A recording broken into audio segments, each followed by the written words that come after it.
उसका भाई झूठ बोल रहा है, उसने कोई नहीं इनसे सुलह की। और वो कह रहा है इनको आप किचन में घुस के मारो, इनको पता नहीं किस हांडी में ना कुछ कुत्ते का पता नहीं किस गंदी चीज का गोश्त खिलाओ, किसी तरीके इनको खिलाओ ये मरे। बिल्ली किसने सिवा की थी? जादूगर ने। क्यों की थी? और कोरी हंडी में डाली? वो पता नहीं क्या था, मुझे नहीं काले कपड़े में या कोरी हंडी में, किस में डाल के उसने दफन किया था उसको? बकरे की खाल में। ओए होए होए। काले बकरे खाल, और बकरे इनके घर से ज़िबा हुए थे। अच्छा। एक बकरा हम लोगों ने खड़े खड़े मार दिया था, तो वो फिर वो जहाँ इन्होंने फेंका उधर से हम लोग खा ले गए थे। मसला क्या था तुम्हें, क्यों मतलब इसको ये सारा कुछ करने का मकसद क्या था ये तुम्हारा? इन लोगों के पास बहुत कुछ था, और फायदा तुम्हें क्या फायदा हुआ उसमें? हमें बस चाहिए सारा कुछ। अब मैंने ना बता, मेरी तुम्हें क्यों चाहिए? मेरी बात, वो अल्लाह ने माल दिया इनको, तुम क्यों ये माल खींचने में तुम क्यों इनके पीछे लगे? बस ये सारी चीजें जमा हुई हैं इनमें। हाँ क्या हसद भी जमा हुआ है, हाँ। हसद भी जमा है। करवाने वाला कौन था? ये बड़े लोग हैं इनके। कौन मसलन? इनके कोई एक नाम? इनकी एक चच्ची है बड़ी, हाँ। उसने मजी चाक से एक जादू करवाया था। कौन से? मजी चाक से। अच्छा।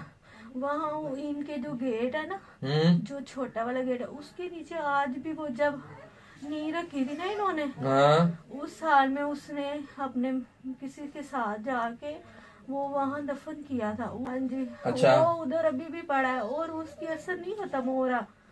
और वो यार वो जगह हमने तलाश करनी है उसको, वो सीमेंट पत्थर हर जो मर्जी है हमने उसको तलाश करना। आप आए जब मर्जी है। बस ये है कि ऊपर भाभी रहती भाई रहते हैं, वो सारे दोनों मिले हुए। इससे पूछे, इससे पूछ। अच्छा बोलो। अच्छा उस जगह पे और क्या दफन? जाइए साड़ी इन्हू पूको के ओदे बारे इनके दस। लॉन में भी, अच्छा नहीं नहीं, ये बताओ ना जो ये बात कर रहे हैं। इनके लॉन में सुबह सुबह एक दिन इसकी बेटी और ये आई हैं, अम्मी और ये जो लड़की है ना, ये दोनों नमाज पढ़ रहे थे। इसने मदरसे जाना था, तो ये उठ के बाहर आई है, इसने दोनों को देखा। वो चोरी छुपे ना पौधे के बहाने वो इसकी भाभी ने, हैं? भाभी क्या नाम है उसका? नाहिद। अच्छा वो किसी के पास जाके जादू करवाती रही है इस तरह का? वो कारी नहीं है, उसका नाम क्या है, वो जो कारी है उधर पुरा में। भगवानपुरा में कारी है वो? कारी है। यानी किस जगह पे है भगवानपुरा, किस जगह पे है वो? मुझे उसका एरिया बता दे। भगवानपुरा में है, उसका नाम मुझे आता है, क्या नाम है? तो उसमें मैंने बताया।